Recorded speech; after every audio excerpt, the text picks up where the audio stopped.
What's up, guys? Thanks for tuning in.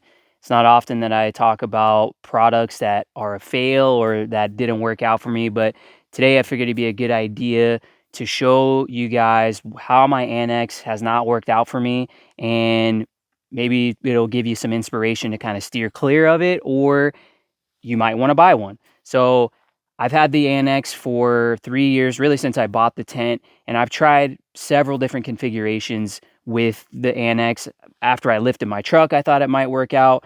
I've played around with the stakes, and it's really just not working out for me. So pay attention if you have a bed height rooftop tent. So if you have like a Forerunner, this may work out better for you. But for you guys who have Overland racks or bed height tents like I do, you might want to steer clear of going for an Annex, and you can save yourself $500-600. So I'll keep it brief just to show you how it's all set up and where it's not really working out, and you can decide if you want to pick one up or not. So I'll flip you around here. All right, so here she is. Give you a little 360 so you can see the whole outside. And you know, it doesn't look terrible, but you can obviously see, like here, this window doesn't look right. The bottom down here looks kind of bunched up. And believe me, I've spent lots of times trying to set this up, and this is the best that I can get it. So you can see on this side, and ducking under trees and stuff here, so sorry for the angles, but this is I opened everything up on this side because there's doors on both sides. Here's that window I opened up.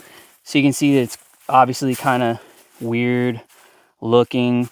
And the problem lies in the fact that even per the instructions, the bottom of the tent is supposed to be the same height as this pole when it's at its lowest setting. So I'll pull this out just so you can see, but clearly that is taller.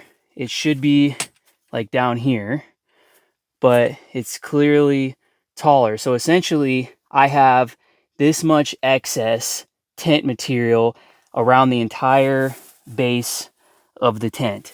So that's the main biggest issue, and this is why I was saying if you had a tent on top of your roof, actually, so literally up top, then this problem would immediately go away.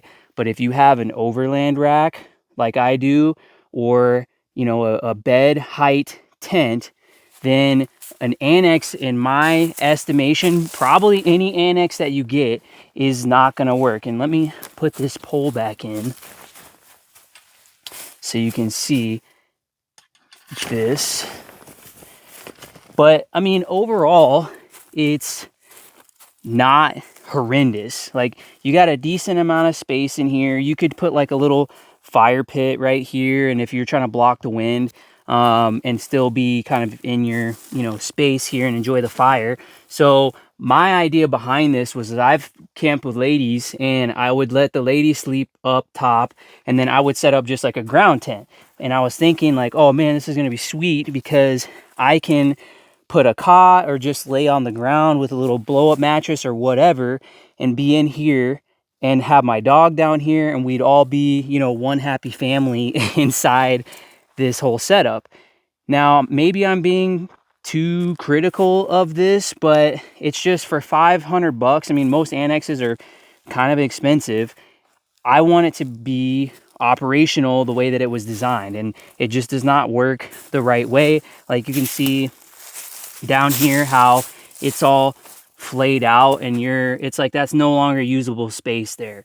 And same with this window. It's like if you were going to post up a chair right here or something and, you know, want to look out the window, it's all wonky. So I don't know, you guys let me know what you think. And I mean, even look at the top, it's like that's all saggy and weird. And it also, oh yeah, I was going to say this back here, another problem is with these Overland racks, there's a channel right here that this little bead is supposed to feed into, so you totally close this off. And I can't because I have my rack right here, so it won't let me do that. I mean, it is kind of cool, I guess, that I can like peek out and see what's popping off out there, but and you know, that's a minor thing. That's not a huge deal for me. But also this zipper here is intended for you to be able to access your door. So if this was on your roof, you could unzip that and then, you know, open your door and get your gear out of there if you needed to. So that's a basically non-used feature because I have it on my bed. But like I said, guys, let me know in the comments if you think I'm just being too picky. I may try to do this on a extended expedition, and honestly, I would only use this if it was going to be an extended stay. This probably will add probably 45 minutes to an hour of setup and takedown time by yourself. Like if you were doing this alone, it takes about 20 plus minutes to get this set up right. And then you obviously got to tear it down too. So, you know, it's cool. You can, you know, you got your little living room in here. You can climb up in the tent. So in theory, it seems cool, but I don't know. You guys let me know what you think. And that's all I have. So we'll see you guys on the next one.